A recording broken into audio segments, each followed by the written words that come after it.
derribar una muralla muy importante. Muy buenos días a todos los que nos van a estar mirando a través de las redes, ¿sí? Cuando podamos subir esta prédica en el canal de YouTube y en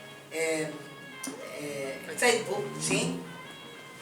Vamos a estar también orando después de la prédica sobre este tema que es muy importante, ¿sí?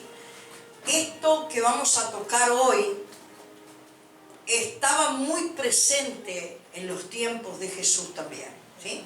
No es una cosa que vivamos hoy solamente, sino que en los tiempos de Jesús también existió esta muralla que hasta el Señor le impidió que Él algo hiciera. ¿Amén? Y esto es la incredulidad del pueblo. ¿Cuántos han escuchado esa palabra? La incredulidad. Pero usted no cree que a veces usted tiene incredulidad. Yo a veces no creo que tengo incredulidad. Yo digo, no, yo creo en el Señor. Yo creo en el Señor. Pero a medida que vamos a ver la palabra, nos vamos a dar cuenta dónde pueda estar, cómo está obrando, qué me está diciendo, qué me está impidiendo, ¿sí?, en mi vida. Ahora, vamos a irnos al tiempo de Jesús. En el tiempo de Jesús hubo, ahí más o menos en internet estuve mirando, como unos 36 milagros que se escribieron en los Nuevos Testamentos, en el Nuevo Testamento. Pero vamos a ver algunos nada más. ¿Ah? Y hubo otro tanto cantidad de milagros que dice que no se escribieron, no se anotaron que hizo el Señor. Así que 36 en 3 años para mí es muy poco. El Señor tiene que haber hecho mucho más. O tal vez ni siquiera llegaron los reportes a los discípulos para que los discípulos dijeran, bueno, vamos a notar, aquí hay otro que hizo milagro. Vio que en las campañas evangelísticas aparecen algunos y otros no aparecen. Se enteran, si es posible, a los años que aparece la persona y dice, cuando estuve en aquella campaña que estuvo el pastor, el Señor obró y me sanó de un cáncer, por ejemplo. Pero a los años nos enteramos. Y yo creo que en el tiempo de Jesús debe haber pasado lo mismo. Escritos hay 36, pero tiene que haber habido muchísimos más. ¿Se acuerdan aquel milagro que Jesús hizo cuando sanó a aquella mujer? Que el poder salió de él y la mujer fue sana, que hacía 12 años que estaba con una hemorragia interna, externa. Y el Señor la sana en ese momento. Alimentó a más de 5.000 personas, dice, que eran 5.000 eran los hombres, sin contar las mujeres y los niños, con 5 panes y 2 peces. ¿Sí? Es un milagro, una maravilla tremenda que hizo Dios. Imagínense, yo no sé, no me puse a sacar la cuenta de cuántos podía haber en Judea o en Jerusalén en ese momento de habitantes, pero si había 5.000 hombres y una mujer por cada hombre, estamos hablando de 10.000 personas, un hijo por cada familia, estamos hablando de 15.000 personas, ¿sí?, que venían de todos los alrededores. Liberó a un joven de un espíritu inmundo que era sordo y mudo, ¿sí? La gente lo vio por todos lados, sanó a varios ciegos en aquella época. Levantó muchos paralíticos, ¿sí? Sanó gente leprosa. Resucitó a 3 personas en el tiempo de él. A la hija de Jairo, que le dice Talita Cumi, ¿se acuerdan de esa historia? Resucita a Lázaro, ¿sí?, de la tumba, que fue el único que llamó, ¿sí?, a Lázaro. Y resucita al hijo de aquella viuda, que la mujer ni siquiera le pide, solamente él ve que la mujer va con el féretro llorando y se compadece de ella y levanta a su hijo de allí, lo resucita. Sanó aquel siervo del centurión que vino, se presentó a aquel romano y le dijo, mi siervo está enfermo y para morir. Y él le dice, bueno, vamos. Y él le dice, no, mi casa no es digna de que tú entres, ¿sí?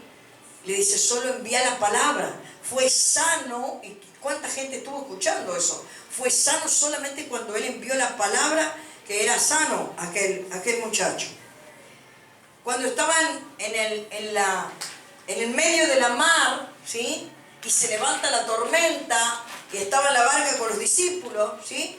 Y resulta que aquella tormenta estaba por dar vuelta el barco, tenían todos miedo, y él ora y calma la tormenta, ¿sí?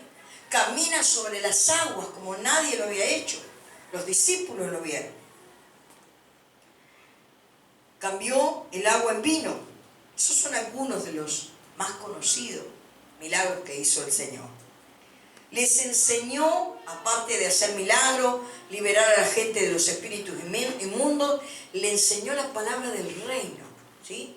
Si bien él leía las escrituras en el templo, pero él les enseñaba a través de palabras, de parábolas, y les enseñaba con ejemplos de la vida cotidiana cómo era el reino y qué debíamos vivir nosotros o ellos en ese momento, ¿ah? Cómo debían de vivir. Ahora, ¿qué pasó? Algunos creyeron, aún viendo todos esos milagros, todas esas liberaciones, toda esa enseñanza. Algunos creyeron. Otros creyeron, pero se les iba. Y otros ni siquiera creían, ¿sí? Aún viendo, usted vea el panorama, viendo hacer milagros, viendo liberar endemoniados, enseñando la palabra como nunca antes nadie enseñó. Solo creyeron algunos y lo siguieron. Otros quedaron fascinados con los milagros, pero fue solo eso. Después se disipó. Y otros ni siquiera creían. Vamos a ver lo que dice en Mateo 12. Vamos a ir a la palabra para corroborar todo lo que estamos hablando.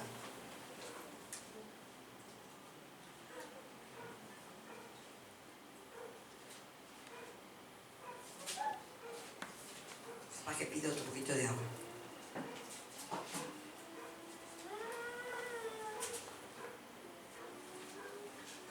Mateo 12:2. Que dice, viéndolo los fariseos, le dijeron, he aquí tus discípulos hacen lo que no es lícito hacer en el día de reposo. Acá aparecen los religiosos de la época para interponerse, ¿sí?, en todo lo que Jesús estaba haciendo. Los fariseos andaban con Jesús. Donde Jesús se reunía, allí ellos estaban. O sea que ellos también vieron los milagros, ellos también vieron cuando Jesús liberaba, ellos escuchaban las enseñanzas del Señor. Pero siempre estaban ahí para intervenir. Vamos a 12:24. Mas los fariseos al oírlo decían, este no echa fuera a los demonios, sino por Belcebú, príncipe de los demonios. 25. Sabiendo Jesús los pensamientos de ellos, le dijo, todo reino dividido contra sí mismo es asolado, y toda ciudad o casa dividida contra sí misma no permanecerá. Lo veían hacer liberaciones, la gente le saltaban los bichos, ¿sí?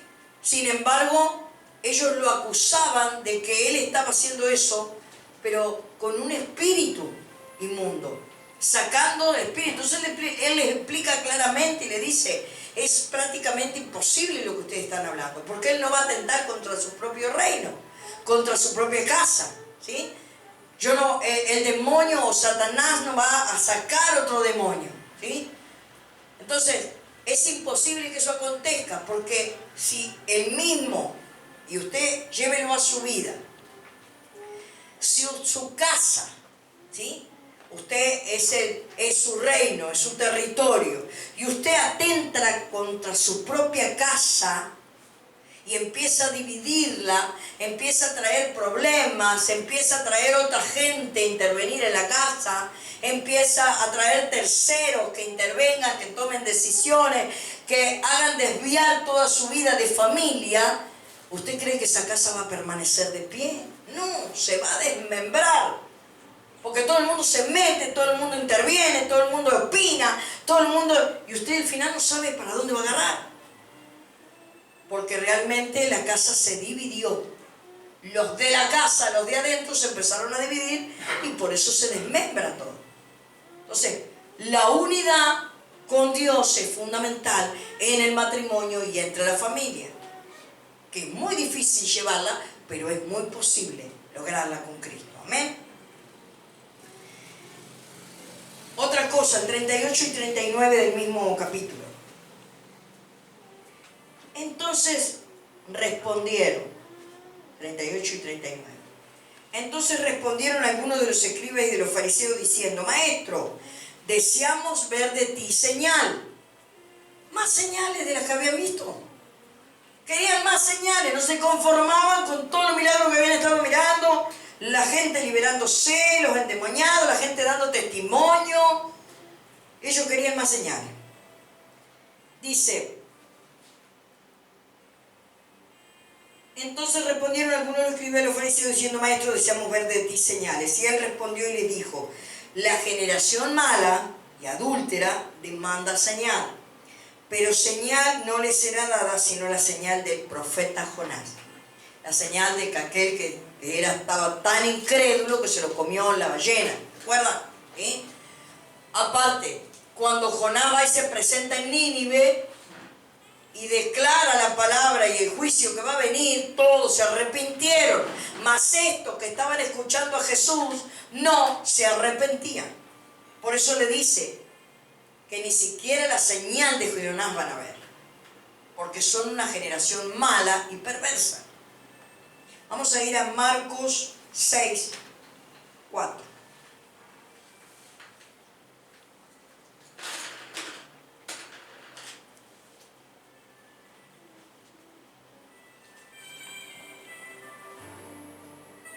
Mas Jesús les decía: no hay profeta sin honra sino en su propia tierra y entre sus parientes y en su casa. ¿Sí? Eso significa que muchas veces los que menos van a creer que Dios está usando tu vida o que Dios te levantó para usar tu vida son los de tu casa, los de tu familia, los más cercanos. Así que te iban a usar a vos. Mira lo que era. ¿Qué te va a usar Dios a vos? Ahora te venía a mandarte la parte. Que Dios te usa, ay, que vos orás y Dios te contesta. Los más incrédulos son los de tu familia, que te vieron nacer, te vieron crecer, te vieron andar en el pecado, y después cuando vos sos salvo, sos sano, sos libre, ¿sí? Estás comprometido con el Señor, nadie te cree.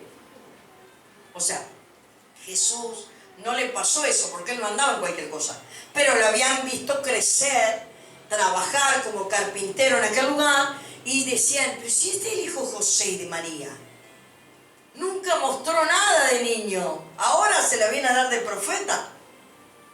Bueno. 5. Y no pudo hacer allí ningún milagro, salvo que sanó a unos pocos enfermos, poniendo sobre ellos las manos. 6. Y estaba asombrado de la incredulidad de ellos, y recorría las aldeas de alrededor enseñando. Ahora, a través de lo que yo estuve estudiando en la palabra, vamos a ver por qué los creyentes, por qué los no creyentes se manifiesta muchas veces una incredulidad fuerte, ¿sí? ¿Acaso con lo que han visto? Porque en este caso tomamos el ejemplo de Israel. Habían visto muchas señales, prodigios, maravillas, ¿sí? Habían visto mucha gente ser libre, mucha gente cambiar, ser transformada, pero no bastaba eso. Ahora dígame si no es lo mismo en los tiempos en que vivimos. Hay gente que se le ha orado, la gente ha sido sana, pero después no quiere venir a la iglesia. Pero vos sabés que fue Dios sí, fue Dios que me sanó. Pero ¿por qué no vas? Si Dios te sana, Dios te saca un cáncer terminal, ¿cómo es que no volvés a los caminos de Dios? Que fue Él el que te sanó, no los médicos. Bueno, vamos a ver qué es lo que opera en contra para que la gente crea y siga a Jesús. Porque no solamente es creer, recuerden lo que dice la palabra, que los demonios también creen, ¿sí? También saben, también le tienen temor a Jesús, pero no se arrepienten. Entonces, el creer solamente en Jesús no es suficiente. Yo tengo que creer, me tengo que acercar, tengo que seguir a Jesús y meterme en todas las cosas del reino. ¿Qué pasaba en esos tiempos de Jesús? El pueblo de Israel tenía mucha opresión, ¿sí? Recuerden que cuando Jesús estuvo allí, estaba allí y fue a la cruz, quienes juzgaron su causa fueron el Imperio Romano. Eran los que estaban dominando aquellos lugares, ¿sí? Los romanos, que eran los que lo castigaron a Jesús, ¿ah? Ellos estaban teniendo un poder opresor sobre Judá, sobre Judea. Ahora, eso era un gran obstáculo para los judíos. Ellos no tenían libertad. Ellos no podían decidir políticamente sus vidas porque estaban dominados por el sistema político de Roma. La parte económica también estaba oprimida por Roma, porque tenían que pagarle impuestos. Ellos tenían que trabajar y pagarle impuestos, y hasta a veces le tenían que pagar de más porque es tanta la opresión. Recuerdan que había unos cuantos usureros, ¿sí?, cobradores de impuestos que se habían enriquecido en favor del pueblo, ¿sí?, como uno que después se convirtió. Entonces al César había que pagar los impuestos. Pero en realidad la opresión que ejercía Roma, a los romanos no le interesaban los judíos. Al contrario, le complicaba la existencia porque eran muy conflictivos, muy revolucionarios, siempre tenían problemas, ¿sí? Ellos estaban en esa zona porque era una zona estratégica, porque ellos querían conquistar los territorios vecinos. Por eso estaban ahí, ¿sí? Pero estaban ejerciendo un poder de dominación, porque cuando los judíos empezaban a revolucionar, ya sabían, los romanos con todos los caballos, la gente, empezaban a dar palo a los demás y los hacían quedar quietos, ¿ah? Aplicaban la fuerza para eso. Entonces, estaban viviendo en un momento y en un tiempo de mucha presión y opresión, ¿sí?, política. Eso por un lado. Por el otro lado estaban los fariseos, los saduceos, ¿sí?, y los jebuseos, que eran corrientes doctrinales, ¿sí? Los fariseos eran los más fuertes.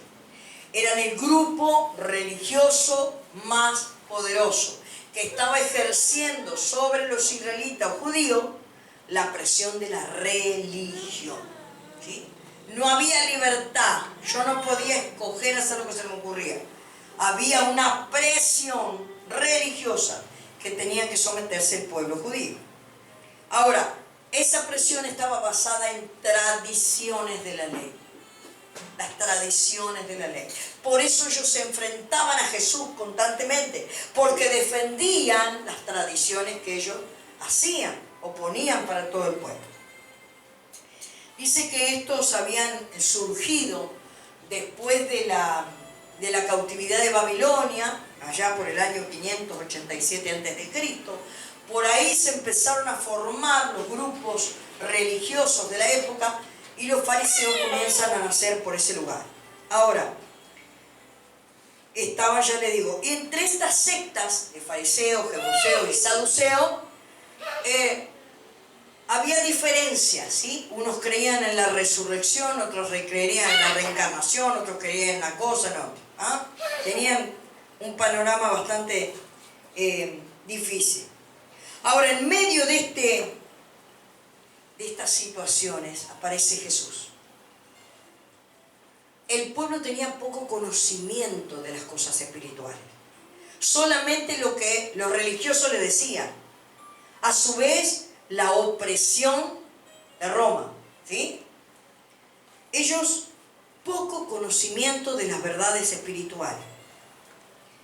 Estaban con pobreza, ¿sí? Estaban enfermos, estaban endemoniados. Había un montón de opresión sobre el pueblo y aparece Jesús con una verdad nueva. déjeme decirle que cuando hay un pueblo que está oprimido con mucha cosa, es imposible prácticamente que crea. Aunque esté viendo los milagros, aunque esté viendo las liberaciones, aunque esté viendo una enseñanza preciosa del reino de los cielos, no va a creer. Porque la opresión política, la opresión religiosa estaba apagando el entendimiento de la gente para que pudiera tener visión y creer en todas las cosas espirituales. Ahora Jesús tenía que derribar esa muralla, pero había lugares en los cuales él iba y no podía hacer milagros porque la gente estaba tan cerrada, que no creía, lo miraba y no creía que podía ser posible. Entonces la incredulidad representa una gran muralla para el pueblo de Dios, para los ministros, para la iglesia en sí, para la gente que está ahí afuera, porque si para nosotros la incredulidad es una fuerza potente, imagine usted para el que está afuera, que no conoce de las cosas de Dios. Si en nosotros hay incredulidad, ¿cuánto más en ellos? Entonces, Dios tiene que en el pueblo erradicar esa incredulidad de los corazones. Él venía siendo ese libertador del pueblo. Él venía siendo, porque por ahí se estaba escuchando que él era el Mesías profetizado. Pero constantemente los fariseos estaban queriendo abortar esas palabras, cosas que habían sido escritas en los manuscritos de los profetas anteriores a los fariseos. Ahora, la incredulidad en nosotros, vamos a venir a nosotros, muchas veces se disfraza, por eso no la encuentro, por eso no me doy cuenta que existe incredulidad en mi vida, porque ya se disfraza, ya se maquilla, ¿sí? Porque no hay mejor cosa, como decimos ese dicho popular, no hay mejor sordo que el que no quiere oír, no hay mejor ciego que el que no quiere ver, ¿sí? Entonces, no, yo no tengo incredulidad. Y usted, cuando usted niega que puede haber algo, usted lo está tapando, lo está cerrando, ¿sí? Lo está disfrazando, ¿sí? Cuando una persona no quiere expresar sinceramente lo que quiere decir, va a decir una excusa. Va a inventar una excusa. Se va a mover en una excusa. Porque en realidad no quiere decir la verdad. Pero acá no hay nadie así.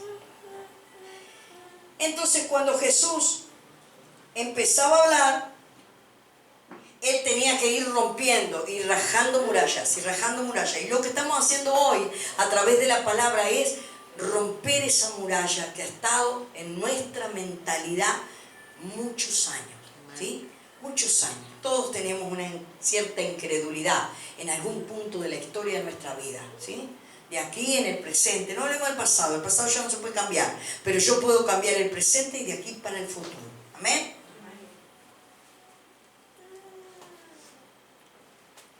¿Cómo se puede disfrazar esa incredulidad? ¿Qué diferencia? La persona dice, yo estoy bien, yo creo, sí, a mí eso no me pasa, pero no examino mi corazón. ¿Qué estoy haciendo? Poniendo una indiferencia, me estoy metiendo en una burbuja para que nadie sepa lo que hay en lo profundo del corazón, ni siquiera Jesús, aunque Jesús lo ve. Se puede disfrazar también de comodidad, de bienestar, ¿sí? Pero yo estoy bien así ya como estoy, ¿sí? Yo no me hace falta nada. Hasta aquí vamos. Hay gente que de repente está cómoda, ¿sí? Tiene un buen bienestar, pero en sus corazones no hay una expectativa de que Jesús quiere que yo vaya a más. Porque ya estoy bien, ¿sí? Entonces disfrazo la incredulidad, el no creer que para mí hay algo más y tengo que hacer una exigencia de mi vida, ¿sí? Entonces yo la adorno con el bienestar y la comodidad. Otras personas pueden tener disfrazada la incredulidad con los miedos. Una persona miedosa, ¿sí? La incredulidad se transforma en miedo. Y tengo miedo a esto, y tengo miedo a aquello, y tengo miedo a lo otro. Entonces, el miedo lo que hace es paralizarme. No conquisto nada, me paraliza el miedo. ¿Ah? No avanzo, no crezco, no me desarrollo como hijo de Dios. ¿Sí?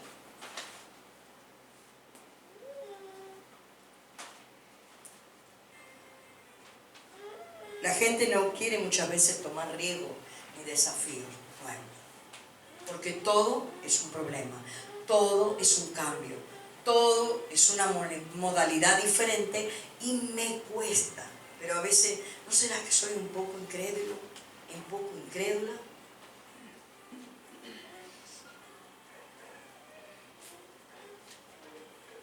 Ahora, hoy en día, los partidos políticos, ¿sí? Y no hablo de ninguno en especial, vamos a nombrarlos a todos. Los partidos políticos, la gente que está en el gobierno, en un gobierno, en otro, ejercen un dominio sobre el pueblo. Nosotros hemos visto, los que somos más mayores, que todos los políticos cuando se presentan para las elecciones hacen proyectos, hacen un montón de promesas, ¿sí? Pero resulta que cuando llegan al poder después no la cumplen. ¿Ah? Pero empiezan a poner ciertos proyectos y ciertas cosas que nunca las plantearon a la ciudadanía que lo iban a hacer cuando estaban en el gobierno. ¿Sí o no? ¿Me sigue? Y no estoy hablando de ninguno en particular, todos son iguales. ¿Ah? Bueno. Estamos en cada gobierno, en nosotros, el pueblo, la ciudadanía, sea que lo vote o no lo vote, estoy sometido a ese gobierno político. Estoy sometido a ese Estado. Ese Estado decide muchas veces por mí. ¿Sí o no? Decide, toma ciertas decisiones con otros gobiernos de otras naciones mayores, más grandes, y deciden y traen cosas que ni siquiera nosotros sabíamos que podíamos llegar a tener en nuestro país. Porque me favorece por la economía, por el dinero de acá, por el Banco Nacional de allá, por la Organización Mundial de Salud, y si le puedo nombrar un montón de organizaciones mundiales fuertes, poderosas, que se apropian de los países más pequeños. Entonces, muchos acuerdos estamos dominados por esas fuerzas exteriores. ¿Sí? Nuestros políticos, sean del pelo que sean, están dominados y controlados sus decisiones por fuerzas externas, ¿sí? Como en el caso de Israel y Roma. Israel estaba dominado por el Imperio Romano, una fuerza externa, ¿sí? Y cuando uno tiene esa opresión de cosas que uno está pasando en su país, muchas veces mi entendimiento se fija en aquello y digo, Dios no está haciendo nada. Dios no va a hacer nada con esto. Y levantamos firmas para que no haya esto, no haya aquello, no haya lo otro. Levantamos, se junta el pueblo de Dios y parece que queremos evitar que una ley salga y ¡pum! Sale. Y sí, ¿qué pasó acá? Dios no hizo nada. Y me empiezo a poner incrédulo porque la política, los poderes políticos están dominando el pueblo. Y eso ahoga la fe del creyente. ¿Sí? Como pasaba en aquel tiempo de Jesús. ¿Qué otra cosa? Las doctrinas religiosas. Cuando la gente entra a la iglesia y es un nuevo creyente y está enamorado del Señor y está...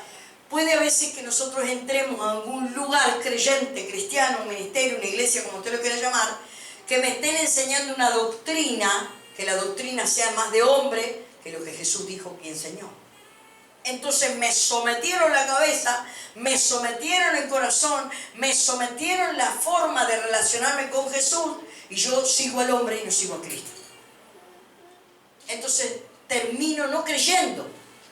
Porque hay lugares en los cuales se predica el Evangelio, pero usted no ve que haya milagros. No hay milagros, no hay liberaciones, la gente no se liberta, la gente no prospera.